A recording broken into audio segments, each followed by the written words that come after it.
जय श्री ओम नमः सिद्धेश्वर। जय श्री ओम नमः सिद्धेश्वर। नमो अरिहन्ताणम् नमो सिद्धाणम् नमो आयर्याणम् नमो वज्झायाणम् नमो लोए सवसामूणम् मंगलम भगवान वीरो मंगलम गौतम गणी मंगलम कुंद कुंदाद्यो जैन धर्मोस्तु मंगलम सर्वमंगल्य मांगल्यम सर्वकल्याणकारकम प्रधानं सर्वधर्माणां जैनं जयतु शासनम् जैनं जयतु शासनम्। नमः श्रीवर्धमानाय निर्धूतकलिलात्मने सालोकानां त्रलोकानां यद्विद्यादर्पणाय ते।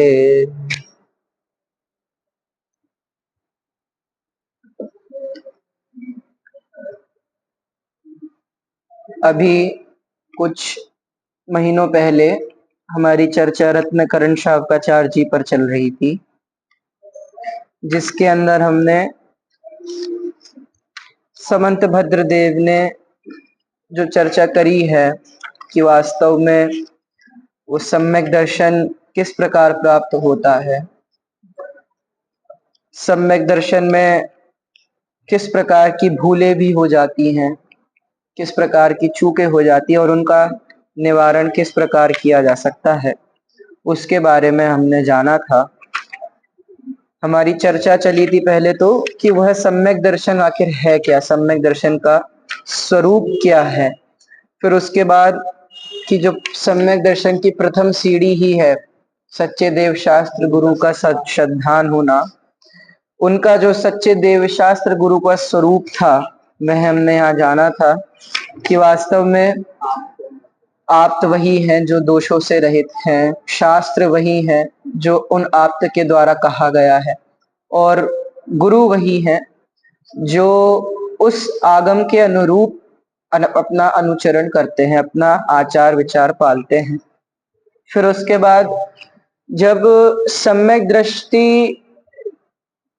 दर्शन को प्राप्त कर लेता है तो उसकी ऐसे क्या क्या गुण होते हैं, जो हमने 8 गुण पढ़े थे, 8 अंग कह सकते हैं उनको हम, वह हमने पढ़े थे। निशंकित, निकांक्षित, निर्वचिकित्सा, अमूढ़ दृष्टि, ये हमने 8 ऐसे अंग थे, इनके बारे में जाना था।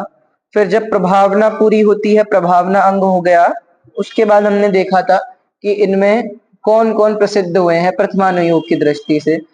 वैसे तो देखे तो आचार्य समंतभद्र न्याय के विद्वान रहे हैं, न्याय अर्थात द्रव्यानुयोग का विषय है, और हम जब उनका ग्रंथ या उनकी एक रचना कह लो आप्तमीमांसा, जिसको देवागम स्तोत्र कहते हैं, उसको भी पढ़ते हैं तो भी उसमें वे सर्वज्ञ सिद्धि करते हैं, विशेष सर्वज्ञ सिद्धि भी करते हैं। और जो अन्य धर्म या दर्शन वाले कहते हैं कि हमारे गुरु भी तो सर्वज्ञ होने चाहिए, तो उनका खंडन भी करते हैं, क्योंकि वे सर्वथा एकांतवादी हैं, तो वह दोष सहित होने के कारण सर्वज्ञ नहीं हो सकते हैं। तो उस दृष्टि से देखे तो यहाँ पर थोड़ा सा ये बात नहीं पचती कि उन्होंने प्रथमानुयोग के उदाहरण भी इसमें दिए हैं, पर वास्तव में जब सम्यक दर्शन की बात आती है तो जो श्रोता है उनको यह बताने के लिए कि वो भरोसा किस प्रकार से कर पाए इन चीज पर, तो कुछ उदाहरण, कहानी, किस्सों के माध्यम से वक्ता श्रोता को बताते हैं।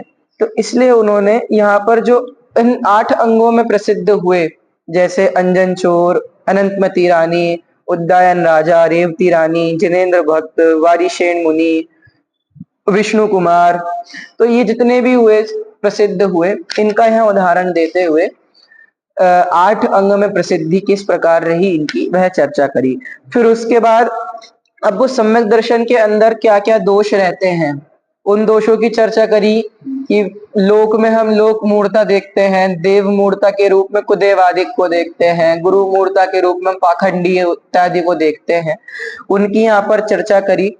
लोक मूर्ता में तो यह तक बता दिया कि लोग कैसी कैसी मूर्खता करते हैं। मूर्ता अर्थात मूर्खता, कि पर्वत से गिर के आप, पर्वत से यदि आप गिरोगे तो आपको पुण्य लगेगा, मोक्ष हो जाएगा।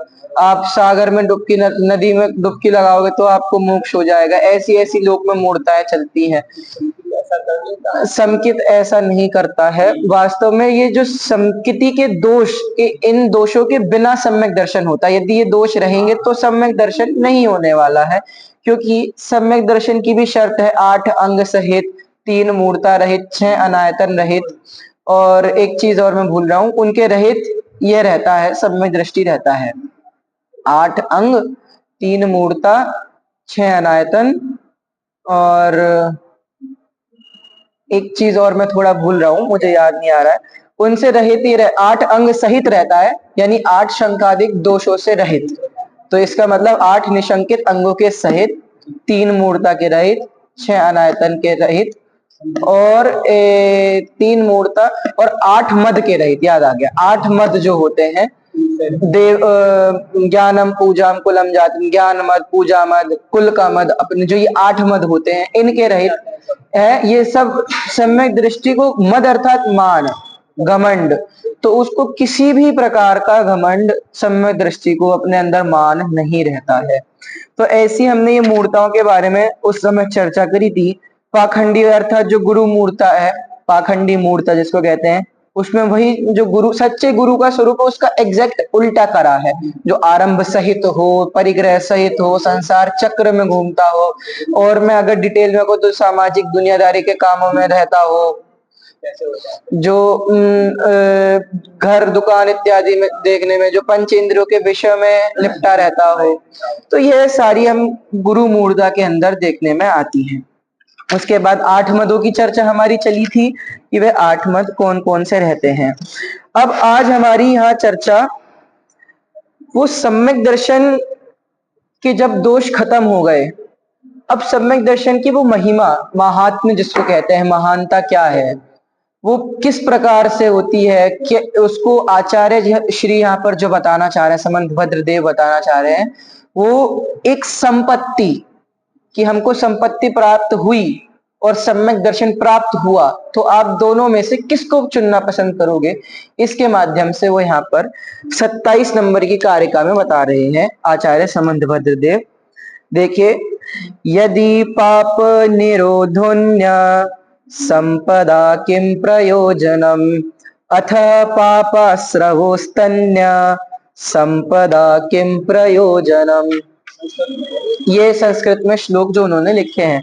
अब देखो, दोनों लाइनों में आखिरी में सेम शब्द है, किम प्रयोजनम, किम प्रयोजनम, अर्थात दोनों ही लाइनों में एक प्रश्न छोड़ा है, यानी उत्तर के रूप में, कि क्या प्रयोजन है, और नीचे भी क्या प्रयोजन है। अब किस लिए लिया है वो देखते हैं। तो क्या लिखते हैं, यदि पाप निरोध अन्य संपदा, क्या कहना चाह रहे हैं, यदि पाप का निरोध हो रहा है, अर्थात निर्जरा हो रही है, पाप का खिरना हो रहा है, पाप का निरोध हो रहा है, तो अन्य संपदा क्या क्या प्रयोजन है, अन्य संपदा तुमको और क्या चाहिए है। यदि पाप का निरोध हो रहा है तो अन्य संपदा किम प्रयोजनम, अन्य संपदा का क्या प्रयोजन है। सबसे बड़ी संपदा तो वो निर्जरा ही। यदि तुमको सम्यक दर्शन रूप संपत्ति प्राप्त हो गई है तो अन्य संपदा का क्या प्रयोजन। और उसके बाद अगली लाइन में क्या कह रहे हैं, अब एक अलग बात, अतः पापाश्रव स्तन्यः, कि यदि पाप का आश्रव हो रहा है, यानी पाप तुम्हारे हो, तुम पाप करते जा रहे हो, पाप कर्मों का बंधन हो रहा है, तो भी कौन सी संपदा का प्रयोजन है। अब ये चीज समझना इसी एंगल से। एक एंगल पे बात करी है कि यदि तुमको उत्कृष्टतम चीज प्राप्त है दुनिया की तो तुमको और क्या चाहिए। और दूसरी चीज, यदि तुम पाप का ही आश्रव कर रहे हो, सबसे निकृष्टतम चीज तुम्हें पसंद आ रही है, उसकी तरफ तुम झुक रहे हो, तो तुमको फिर और क्या संपदा चाहिए। यानी तुम काहे को इस संपत्ति के पीछे पड़े हुए हो जो संपत्ति तुमको डुबा रही है। आपको अगर हम चाह रहे हैं तो इसका मतलब संकेत की जरूरत नहीं है। नहीं, अब इसी एंगल को समझते हैं जो प्रश्न उठा, इसीलिए इस कार्यक्रम को पढ़ने में बहुत चूक हो जाती है। अब देखिए यहाँ पर क्या कह रहे हैं, पहले सूत्रार्थ देखते हैं। यदि सम्यक दर्शन के महात्म्य से पाप का निरोध है, अर्थात आगामी कर्मों का संवर है, यानी कर्म नहीं आ रहे हैं, कर्म रुक रहे हैं, तो हे जीव अन्य संपदा का तुझे क्या प्रयोजन है? कुछ नहीं। और यदि सम्यक दर्शन के अभाव में पाप का आश्रव है, अर्थात कर्मों का आगमन है, तो भी हे जीव तुझे अन्य संपदा से क्या प्रयोजन है? अर्थात कुछ नहीं है। अब इसका एक बार भावार्थ देखते हैं कि कहना क्या चाह रहे हैं। जीव को सबसे अधिक संपदाओं की अभिलाषा है, तो गुरुदेव समझाते हैं कि हे जीव, यदि सम्यक दर्शन रूपी महान संपदा प्राप्त हो गई हो तो अन्य संपदा तेरे किस काम की? इस संपदा से तुझे आश्रव का निरोध होगा और उसके फल स्वरूप महान अतीन्द्रिय सुख मोक्ष प्राप्त होगा। अन्य संपदा तो नाशवान है, वह तेरे कुछ काम नहीं आती भाई, उनको तो आत्मा छूता भी नहीं है। नीचे की पंक्ति में अब नास्ति रूप में समझाते हैं। अब वो देखते हैं, यदि सम्यक्त रूपी सच्ची संपदा नहीं है, क्या बोला? सच्ची संपदा, सम्यक्त रूपी सच्ची संपदा नहीं है और शेष जगत की सब संपदाएं हैं। अब यहां पर देखना, एक तो हमारे पास चिंतामणि रत्न है और एक हमारे पास सोना, पन्ना, माणिक आदि अन्य जितने डायमंड कह लो, ये मोती है। अब एक ये संपदाएं हैं, लेकिन ये इतनी है कि हमारी पूरी 7 पीढ़ियां गुजर जाएंगी, और ये केवल एक चिंतामणि रत्न है। तो किसे चाहोगे? तो अब बताओ साहब, किसे चाहोगे? क्या करोगे? चिंतामणि को लेंगे, इससे ज्यादा है कि नहीं? वही चीज अब समझा रहे हैं। यदि सम्यक्त रूपी सच्ची संपदा नहीं है और शेष जगत की सभी संपदाएं हैं, महान अहमेंद्र पद प्राप्त है, तो हे जीव, मिथ्या दर्शन रूपी महान शत्रु से तुझे कर्म बंध होता है और उसके फलस्वरूप नरक निगोद में चला जाएगा। यह सब संपदा यहीं पड़ी रह जाएगी। इसलिए भाई, इन संपदाओं की अभिलाषा छोड़, यह तो जीव को अनेक बार मिली है, असली सम्यक रूपी संपत्ति का प्रयत्न कर, जिसके लिए सभी संपत्ति है। अब नीचे वाली लाइन का अर्थ समझ में आया? क्या कह रहे हैं? यदि तेरे पास सम्यक्त रूपी सच्ची संपत्ति के अलावा पाप रूपी आश्रव रूप संपत्ति है, तो तुझे अन्य संपत्ति का क्या प्रयोजन? अर्थात क्या कहना चाह रहे हैं अन्य संपत्ति के प्रयोजन से? क्या कहना चाह रहे हैं वहां पर आचार्य? वो कहना चाह रहे हैं कि अगर तेरे पास सारी संपत्ति है और सम्यक दर्शन ही नहीं है, तो वो तेरे काम नहीं आने वाली। तेरे वो उसका क्या प्रयोजन है? उस संपत्ति का, पाप रूपी आश्रव की संपत्ति का तेरा क्या प्रयोजन है? ऊपर में क्या बात करी? यदि तेरे पास सम्यक दर्शन रूपी सच्ची संपत्ति, तुझे और संपत्ति की क्या अभिलाषा है? और नीचे की पंक्ति में कि तेरे पास सम्यक रूपी ही संपत्ति नहीं है और बाकी सारी संपत्ति तेरे पास है, तो उसका क्या प्रयोजन निकल रहा है? नरक निगोद में तो तुझे तब भी जाना पड़ेगा। समझ में आई बात? तो क्या वास्तव में सम्यक दर्शन की महिमा आप देखो, तभी छेड़ाला में तो फिर भी निगोद से त्रस पर्याय आने को चिंतामणि रत्न मिलने समान दुर्लभ बताया। यहाँ पर तो आचार्य श्री बता रहे हैं कि वास्तव में सम्यक दर्शन ही वह संपत्ति है। यह समझना इस बात को कि वह सम्यक दर्शन ही सच्ची संपत्ति है। और क्या कह रहे हैं यहाँ पर कि जो ये सम्यक दर्शन है, जो मिथ्या दर्शन रूपी संपत्ति है, या को मिथ्या दर्शन रूप पाप आश्रय है, ये तो अनेक बार मिला है, अभी तक सम्यक दर्शन की प्राप्ति नहीं हुई। इसका मतलब मिथ्या दर्शन ही है, हमको मिथ्यात्व ही है, और उस रूप अन्य जितनी भी संपत्ति है वह अनेक बार मिल चुकी है, और उसी में ही है जीव मग्न रहकर रह जाता है, मस्त रहता है। क्या प्रयोजन आया उनसे? क्या प्रयोजन? और अभी भी हम उन्हीं के पीछे पड़े हैं। जीव जब नरक में जाता है तब तो सोचता है कि इस बार पाप कर लिए, अब अगली बार नहीं करूंगा, बस एक बार यहाँ से छुटकारा मिल जाए, और फिर बस उसी में फिर भूल जाता है।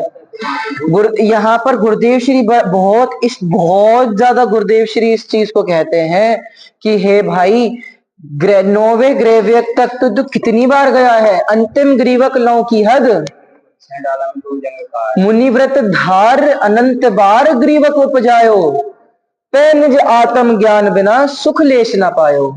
क्या कहना चाह रहे हैं यहाँ पर पंडित दौलत राम जी? नौवे ग्रेव्यक तक की तुमको प्राप्त हुआ है, नौवे ग्रेव्यक तक की पदवी मिली है, लेकिन आत्मज्ञान, सम्यक ज्ञान के बिना सब व्यर्थ है।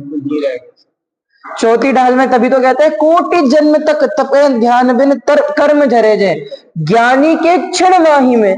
क्या कह रहे हैं कि करोड़ों वर्षों तक भी तप करने के बाद वह कर्म नहीं खिरते हैं, जो सम्यक दर्शन प्राप्त करने पर उस ज्ञानी के एक क्षण में खिर जाते हैं। बताओ आप, हमारे पास तो प्रथमान युग में इतने उदाहरण भरे हुए हैं, तब हम ये चीज नहीं समझ पाते हैं। तो वास्तव में सम्यक दर्शन की जो ये महानता बता रहे हैं यहाँ पर, क्या कहना चाह रहे हैं कि हे जीव, इस पाप रूपी संपत्ति को छोड़, इस मिथ्यात्व रूपी संपत्ति को छोड़। जब तेरे पास चिंतामणि रूपी सम्यक दर्शन है, प्रकट करने की शक्ति है, तो तू अन्य संपत्ति के पीछे क्यों भागता है? सम्यक दर्शन प्राप्त करेगा तो परमानेंट सुख मिलेगा, मिथ्या दर्शन प्राप्त करेगा, मिथ्या दृष्टि रहेगा तो टेम्पररी सुखाभास होगा, वह भी सुख भी नहीं होगा, सुखाभास होगा। यह समझना, तो इस प्रकार ये समझना। तभी ये यहाँ पर समंत भद्रदेव ने इस कारिका को लिया, यही बात कहते हुए कि यदि पाप का निरोध है तो फिर क्या चाहिए, और यदि पाप का आश्रय है तो क्या प्रयोजन है उस पाप के आश्रय का। यह बात समझना, इस चीज को समझना हमें कि वास्तव में हे जीव, इसमें सम्यक दर्शन की बिल्कुल बिल्कुल, इसमें सम्यक दर्शन की अब अगली कारिका में क्या बताते हैं कि कोई कहता है, कोई शिष्य आके कहता है आचार्य से कि हे आचार्य, चलो आपकी बात समझ में तो आई मुझे कि उस मिथ्यात्व को धारण करके रखने से कोई प्रयोजन नहीं है, सम्यक दर्शन प्राप्त करना ही चाहिए, सम्यक दर्शन प्राप्त ही करना पड़ेगा। लेकिन अब कोई ऐसा व्यक्ति है कि जो सम्यक दर्शन प्राप्ति ना करने की योग्यता रखता हो, जैसे कि लौकिक दृष्टि में देखा जाता है, उच्च गोत्र नीच गोत्र या उच्च जाति नीच जाति, इस रूप में वहां यह चीज देखा जाता है कि ऐसा कोई व्यक्ति है जिसको यहाँ पर अगली कारिका में उन्होंने राजा और एक चांडाल, इन दो के उदाहरण से बताया है। तो आचार्य श्री कितना सुंदर उत्तर देते हैं कि चाहे कितनी भी ऊंची पदवी पर बैठा हुआ व्यक्ति हो, यदि वो मिथ्या दृष्टि है तो नीच ही है, और कितनी भी नीच कुल में पैदा हुआ व्यक्ति हो, यदि वो समकिति है तो वह उच्च है, उच्च श्रेणी का जीव है। क्यों? क्योंकि उसके कुल, जाति, शरीर, इन सब से उसके आत्मा का संबंध थोड़ी बिठाएंगे, क्योंकि आगे सम्यक दर्शन प्राप्त करने के बाद अनंत भवों के लिए वह सुख को प्राप्त हो जाएगा। और जो उच्च कुल में जन्मा है, मिथ्या दृष्टि है, वो अनंत भवों तक भटकता ही रहेगा। तो उसी को ही उन्होंने एक बहुत अच्छे सुंदर उदाहरण के माध्यम से समझाया है। इसको पढ़ते हैं एक बार हम। सम्यक दर्शन संपन्नम अपि मातंग देहजम देवादेवं विदुर्भस्म गूढ़ांगारंतरोजसम। देखो क्या समझा रहे हैं यहाँ पर कि देवः सम्यक दर्शन संपन्नम। क्या कह रहे हैं यहाँ पर कि देव अर्थात सर्वज्ञ देव अथवा गणधर आदि सम्यक दर्शन युक्त ऐसे चांडाल को देव अर्थात पूजनीय कहते हैं। कौन कहते हैं? भगवान। वह गणधर आदि किसको? चांडाल को क्या कहते हैं? पूजनीय। क्यों कहते हैं? क्योंकि वह सम्यक दृष्टि है। और उसके लिए एक उदाहरण देते हैं। क्या उदाहरण दे रहे हैं? जिस प्रकार जो कोयला होता है या राख से ढका हुआ अंगार, ऊपर से काला है, पर उसको यूज क्यों करता है व्यक्ति जो करता है? क्योंकि वह जानता है अंदर आग है, वह जल रहा है, उसमें प्रकाश है। यदि यदि वह जीव उस राख को देखकर यह छोड़ दे कि इसमें तो आग ही नहीं लगी है, तो वो उसको यूज नहीं करेगा। लेकिन वो जानता है कि राख तो ऊपर ऊपर से है, अंदर तो उस अंगार में आग जल रही है। सेम इसी तरह से देखो, बाहर से देखो तो चंडाल है, नीच गोत्र में पैदा हुआ है, और बाकी घर कुल रहन सहन और बाकी चीजें सब नीच गोत्र जैसी है, पर अंतिम चीज आत्मा को अपने आत्मा का भान है। इसीलिए वो अब उसको निरंतर उस सम्यक्त रूपी सुख जो हो रहा है उसका भान है। तो क्या है वो? इसका मतलब क्या? ऊपर से तो शरीर रूपी वेशभूषा की राख ढकी हुई है, लेकिन अंदर से सम्यक्त रूपी आग जल रही है कि नहीं जल रही, उसको यहाँ उदाहरण के माध्यम से इस प्रकार स्पष्ट करते हैं। अब भावार्थ में देखो क्या कहते हैं यहाँ पर। कोई चांडाल होगा, स्कूल में बैठा होगा, तो उसका तो नहीं होगा। किसमें? यदि मान लो कोई स्कूल में जन्म लिया जी हुआ है, दर्शन के पानी तो नहीं मिलने वाली है, तो उस समय तो मिथ्या दृष्टि हो सकता है कि संकित होगा वो। अब इसका बहुत अच्छा उत्तर, जो लवण समुद्र में जितने भी त्रियंश होते हैं, क्या उनको, स्थान, हाँ, अब क्या उनको दर्शन वगैरह भगवान का संकित होने से पहले, अभी जो स्कूल में जन्म वो हाँ समझ गया मैं, जो उपलब्धि होती है वो तो किसी ना किसी, अब सम्यक दर्शन तो दो प्रकार से होगा, या तो निसर्गज होगा या अधिगमज होगा। अब या तो वो यहाँ, अभी तो आपका प्रश्न ये है कि चंडाल है, अभी मिथ्या दृष्टि अवस्था में है, पर समकिति होने से पहले कुछ ऐसा किया उसने किया या उसको कुछ ऐसा संयोग मिला। तो दो प्रकार से है, या तो उसको कोई ऐसी बात सुनने मिल जाए, जनवाणी सुनने में मिल जाए, समझ में आ जाए उसको, या जो पिछले जन्म का जाति स्मरण होके हो जाए। ठीक है, दो प्रकार से ये बात है। लेकिन बात यह समझना हमको यहाँ पर कि मिथ्या दृष्टि के जो पहले का जो समय, मिथ्या दृष्टि से तुरंत जो सम्यक दर्शन में परिवर्तित हुआ, वो अपने आत्मा के भान से हुआ है। यह चीज समझना हमें बिल्कुल। लेकिन अभी वो मान लो छोटे कुल में जन्म लिया हुआ है, कोई पानी तो नहीं, अभी तक तो मिथ्या ज्ञान, अभी तक कुछ नहीं था। हाँ बिल्कुल बिल्कुल। जब वो बदल जाएगा, हाँ कैसे भी तभी पूज्य होगा, तभी मतलब पूज्य का मतलब ये है कि उसका काम तो बढ़िया। हाँ हाँ, सम्यक दृष्टि, सम्यक दृष्टि, बिल्कुल बिल्कुल बिल्कुल। अभी ये समझो आप कि वो पहले गुण स्थान में ही है, अभी मिथ्यात्व की अवस्था में ही है, लेकिन कुछ ऐसा संयोग बना, देवशास्त्र गुरु का संयोग बना, या फिर कुछ ऐसी भगवान की वाणी सुनी, तो वहां पर उसको अपनी आत्मा का भान हुआ, समझ में आई बात, और तुरंत सम्यक दर्शन प्राप्त हो गया, चतुर्थ गुण स्थान प्राप्त हो गया। गुरुदेव श्री बिल्कुल। पहले वे श्वेतांबर कुल में, लेकिन एक चीज समझना, उनका उदाहरण आप यहाँ, चूंकि नीच गोत्र की बात हो रही है, तो वह नहीं ले सकते, क्योंकि श्वेतांबर भी जैन संप्रदाय के अंदर आता है। ठीक है, लेकिन यदि आप मिथ्यात्व और सम्यक दर्शन के बीच का जो वो समय है कि उसको कुछ ऐसी बात मिली होगी सुनने को, ऐसी एक अवस्था बनी होगी उसकी, तो उसमें कह सकते हैं कि जैसे गुरुदेव श्री थे, उनको समय सार जी मिला, फिर उसके बाद अलग अलग ग्रंथ मिलते गए उनको पढ़ने के लिए, तो हाँ बिल्कुल वो बात है। उस प्रकार कोई ना कोई ऐसा माध्यम बनता ही बनता है। यहाँ तो वे मुख्यतः उस चंडाल की बात बता रहे हैं कि लोग तो कहें जी ये तो चंडाल है साहब, इसको कैसे सम्यक दर्शन हो सकता है। तो आचार्य उनके प्रश्नों का वह यहाँ पर जवाब दे रहे हैं। अब भावार्थ में क्या कहते हैं? जगत राजा को सबसे उच्च समझता है और चंडाल को सबसे नीच समझता है, क्योंकि जगत की संयोग दृष्टि है। संयोग दृष्टि मतलब समझे कि बाहर से तो देखा उच्च कुल में जन्म हुआ, राजा का धन है, संपत्ति है, राजमहल है, सब है, तो उच्च है, उच्च गोत्र में है। और यदि चंडाल के पास कुछ नहीं है, वह तो नीच गोत्र में, नीच कार्य करते हैं इसके घर परिवार वाले, तो यह नीच गोत्र का हो गया। ऐसी संयोग दृष्टि जगत की है। आचार्य देव समझाते हैं कि यदि राजा मिथ्या दृष्टि है तो महान नीच है, क्या कह रहे हैं? यदि राजा मिथ्या दृष्टि है तो महान नीच है, और यदि चंडाल सम्यक दृष्टि है तो देव है, अर्थात महान, उच्च है, उत्तम है, पूजनीय है। शरीर या धन के संयोग से बड़ा छोटापन नहीं होता है। क्या कह रहे हैं? शरीर के संयोग इत्यादि से बड़ापन छोटापन नहीं माना जाता है, किंतु सम्यक दर्शन मिथ्या दर्शन से माना जाता है। युक्त हो गया। यह है समझना। इसलिए हे जीव,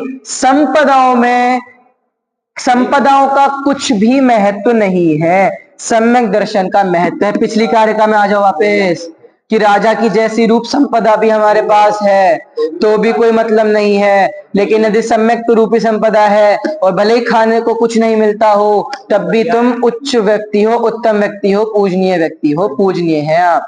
यह बात समझना। फिर क्या कह रहे हैं?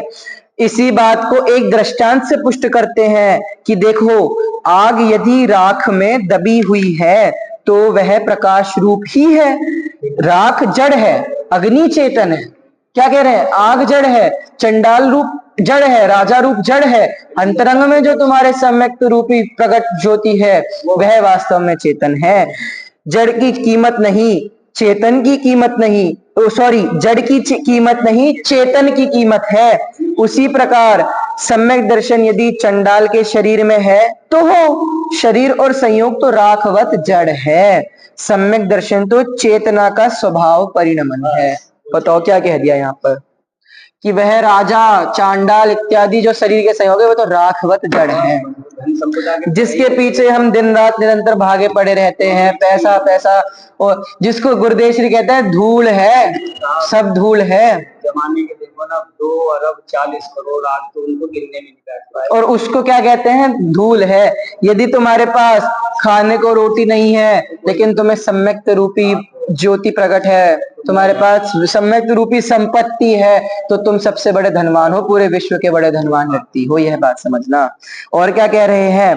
सम्यक दर्शन तो चेतना का स्वभाव परिणमन है, अतः साक्षात प्रकाश है, ज्ञाता दृष्टा है, ज्ञान चेतना है। राखवत चांडाल के शरीर से ढका हुआ है तो क्या हुआ? होने दो। सार यह है कि सम्यक दर्शन के महात्म्य से चांडाल तक भी पूजनीय हो जाता है, अतः सम्यक से बड़ा पूजनीय और कोई नहीं है। यह बात समझना। वास्तव में तो उस सम्यक की क्यों महिमा कर रहे हैं? इतनी महिमा आप देखो तो मोक्ष की भी महिमा नहीं करते इतनी जितनी सम्यक की महिमा है, क्योंकि एक समय के लिए भी सम्यक प्रकट है और भली छूट जाए बाद में। बट ये बात समझना, यदि एक समय के लिए भी आत्मभान हो गया तो इसका मतलब तुम्हारा भविष्य उज्जवल है। भविष्य उज्जवल अर्थात तुम्हें मोक्ष रूपी लक्ष्मी प्राप्त होने वाली है, होगी। इसलिए ये बात समझना। और भगवान समो शरण में यही बताते हैं, आगम में जो बात लिखी है यही बताते हैं। क्या कहते हैं गुरुदेव श्री? हजारों देवों की उपस्थिति में, लाखों करोड़ों इंद्रों की हाजिरी में क्या कहते हैं भगवान सिमंदर स्वामी? क्या कहते हैं कि तू परमात्मा है ऐसा नक्की कर। तू परमात्मा है का क्या मतलब है? अपने आप को अपने आत्म रूप ही जान, सम्यक दर्शन प्रकट कर। यही वास्तव में सबसे बड़ी संपत्ति है। इससे बड़ी और कोई संपत्ति जगत में नहीं, उपलब्धि नहीं है। ये सम्यक तो तुझे एक बात प्राप्त हो गया तो जगत का और कुछ भी प्राप्त करने की तुझे इच्छा नहीं रहेगी। वो भी एक समय का चाहिए। यह बात समझना। जिनके हृदय में दुनिया की अन्य संपत्तियों को प्राप्त करने की अभिलाषा रहती है वो कभी भी सम्यक्त्व को प्राप्त नहीं कर पाते, और जिनके हृदय में, जिनकी आत्मा में अपनी आत्मा की ही महिमा होती है और यदि सम्यक्त्व प्रकट करते हैं तो अन्य संपत्ति को प्राप्त करने की अभिलाषा खत्म हो जाती है। यह बात समझना। तो इस प्रकार से यहाँ पर जो सम्यक्त्व की 2 कारिका में जो महिमा है, अभी समय है अपने पास शायद नहीं है अभी, ठीक है। तो सम्यक्त्व की महिमा एक तो बताई कि सम्यक्त्व से बड़ी संपत्ति नहीं, और पाप रूपी संपत्ति दी है तो उसका क्या महत्व है। और दूसरी कारिका में बता रहे हैं कि चाहे कैसा भी वेश हो तुम्हारा, तुम किसी भी गोत्र में जन्म लिया हो, यदि तुम अपने आप को पहचानते हो, अपने आप का भान है, आत्मा का भान है, सम्यक्त प्राप्त है, तो तुम चाहे किसी भी गोत्र में जन्म लिया हो, तुम कैसे भी व्यक्ति हो, उसके लिए वह शरीर मात्र जड़वत है, राखवत जड़ है और कुछ नहीं है। वास्तव में तुम्हारा आत्मा ही सबसे बेहतरीन है, सबसे बढ़िया है, सबसे सबसे बड़ी संपत्ति उसके अलावा, सम्यक्त के अलावा और कोई नहीं है। इस प्रकार यहाँ पर सम्यक्त की महिमा समझते हुए हमको कि वास्तव में सम्यक्त है क्या, सम्यक दर्शन क्या है और उसको प्राप्त करना चाहिए। उसके अलावा उस संपत्ति को हम प्राप्त करें, उसके अलावा किसी के पीछे भी ना हम भागें। इसी मंगल भावना से आज की बात को हम पूरी करते हैं।